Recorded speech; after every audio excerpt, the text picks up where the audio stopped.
This short story recalls the memoirs of the late Ben Bailey, which he wrote down in his younger days. It gives a brief account of his life on Dill Beach prior to 1940. These are true accounts of the times and past history of how Dill was in those long ago days. The story is read in Ben's own words as he wrote it at the time.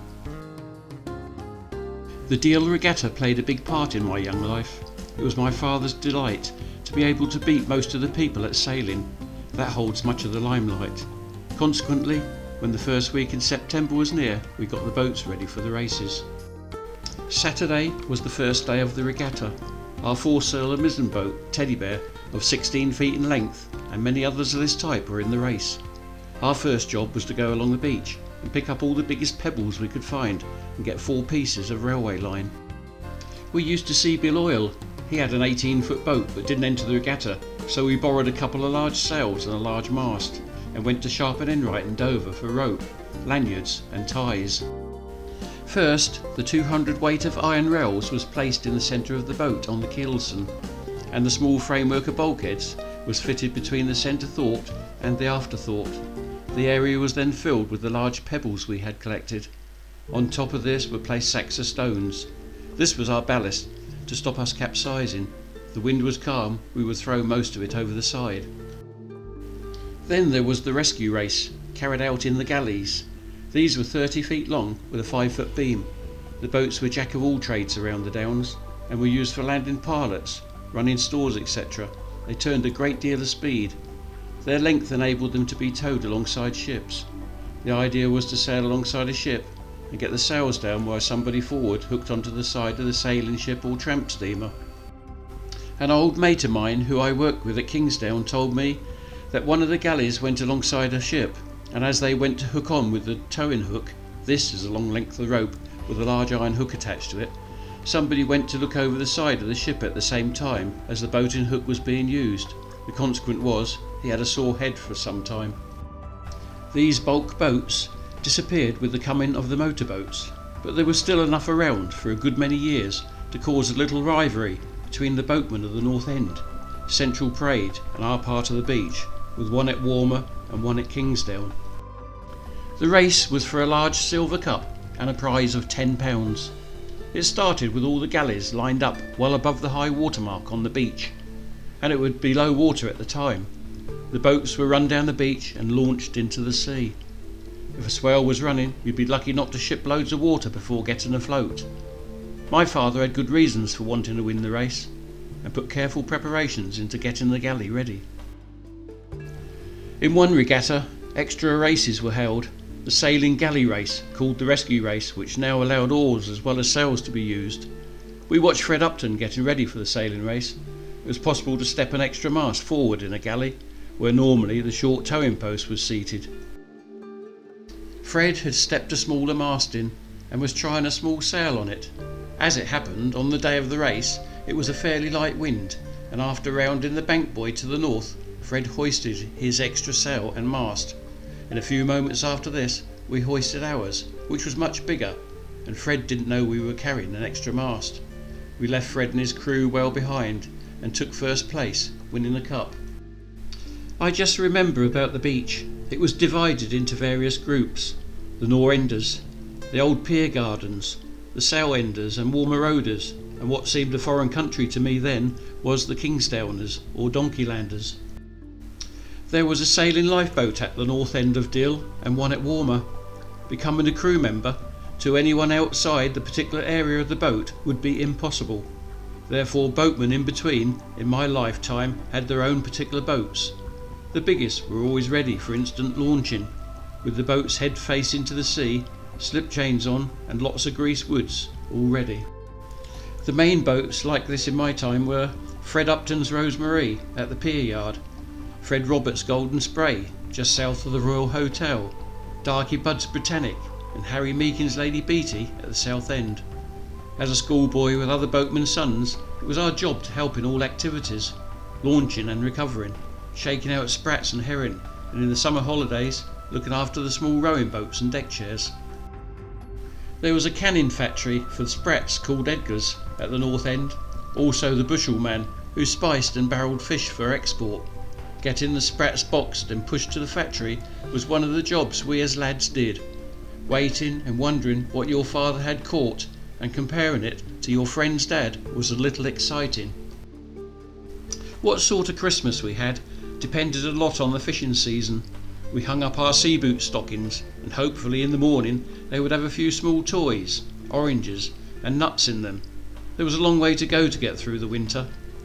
After the sprats finished, usually in the middle of January, things went quiet, unless there was a hovel, which could be assisting a barge or schooner into Ramsgate, or helping to refloat something stranded on the Goodwins.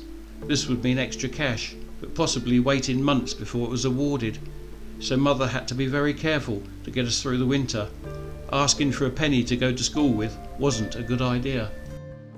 As you got older, you would go out with the old man and start learning what to do afloat, hauling pots, shooting nets and lines, and in the summer season I'd go as a second hand in the motorboat, loaded with visitors for sightseeing trips, or just take a few of them out for a row.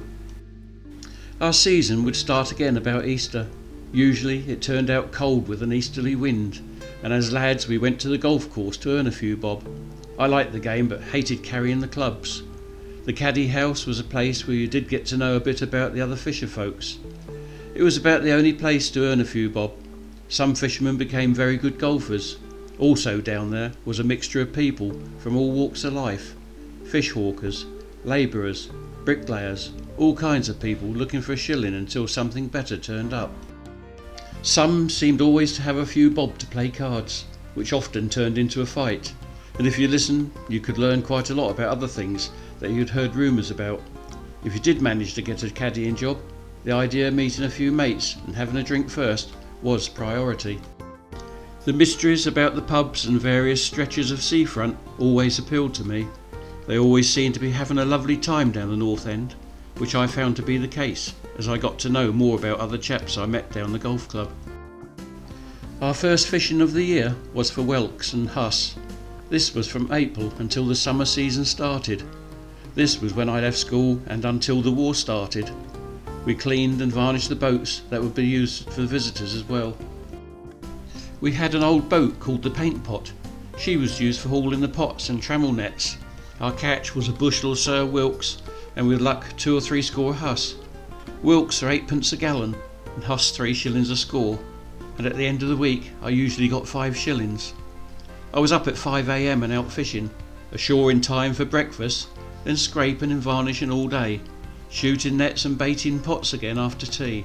A well-earned 5 shillings, but it was all mine and went quite a long way.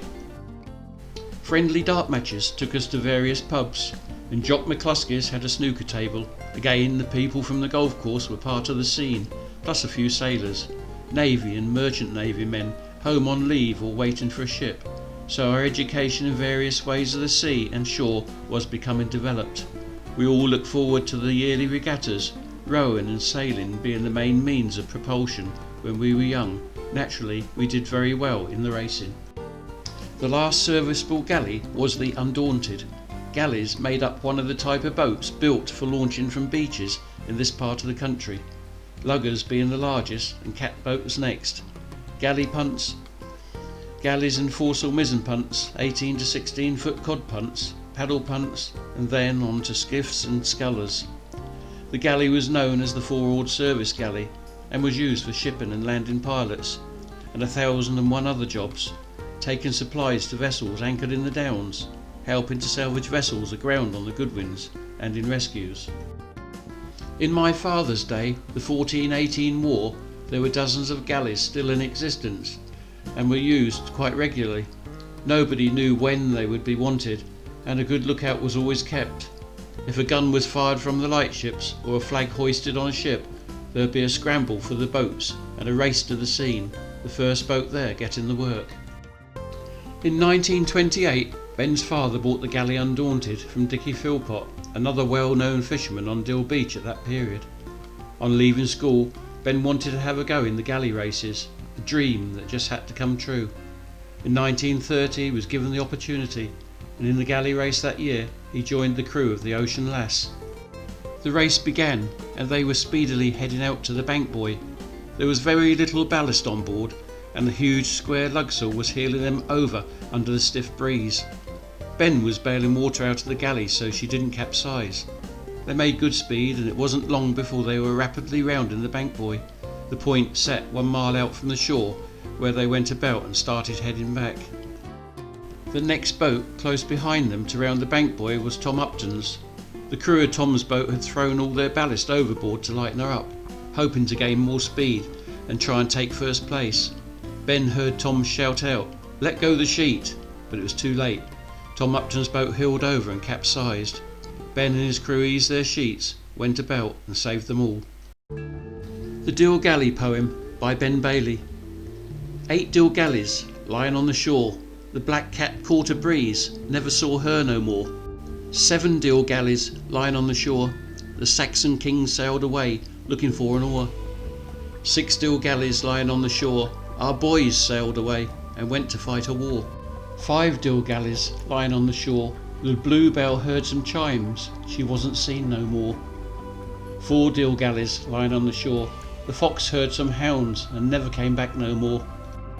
3 Deal galleys lying on the shore. The Bertha went to search for fame, we never saw her again.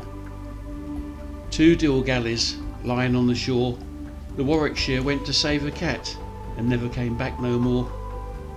1 Deal galley lying on the shore. The Undaunted went to pieces and laid there evermore. That left no Deal galleys lying on the shore.